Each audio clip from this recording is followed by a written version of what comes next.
ઉપલેટા તાલુકાની અંદર વધુ એક ચેક ડેમ તૂટ્યો। હવે ઉપલેટાના સિવંતરા ગામ નજીક આવેલ મોજેશ્વર મહાદેવ મંદિર પાસેનો સતનામ સાગર ચેક ડેમ તૂટ્યો છે। આ ચેક ડેમને વર્ષ 2005માં બનાવવામાં આવ્યો હતો। મોજ ડેમના દરવાજા ખોલાતા પાણીની સપાટીમાં વધારો થયો, જેના કારણે મોજ નદી પર બનાવેલો સતનામ સાગર ચેક ડેમનો પાળો તૂટ્યો છે। ચેક ડેમનો પાળો તૂટતા સિવંતરાના ખેતરોની અંદર ચેક ડેમના પાણી ફરી વળ્યા હતા। 3 વર્ષ પહેલા સિવંતરા ગામના સરપંચે ચેક ડેમનો પાળો નબળો પડી ગયાની રજૂઆત કરી હતી। જો કે પ્રશાસન તરફથી ગંભીરતા ન દાખવી રિપેરિંગ કામ ન કરાયું, જેના કારણે ચાલુ વર્ષે પાણીના તેજ પ્રવાહમાં ચેક ડેમનો પાળો તૂટી ગયો।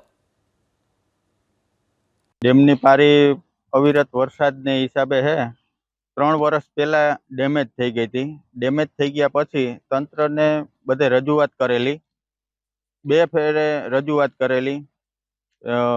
જીપીએસ ફોટાથી મુખ્યમંત્રી દફતર સુધી બધે રજૂઆત કરેલી છે। આશરે આની અંદર છે 3500 થી 4000 વીઘાની અંદર છે।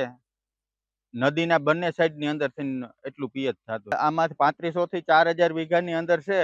1200 વીઘાની અંદર મોડ ડેમ ઇરિગેશન કેનાલનું સમજી લ્યો કે પિયત શિયાળુ પિયત એની અંદર થઈ શકશે।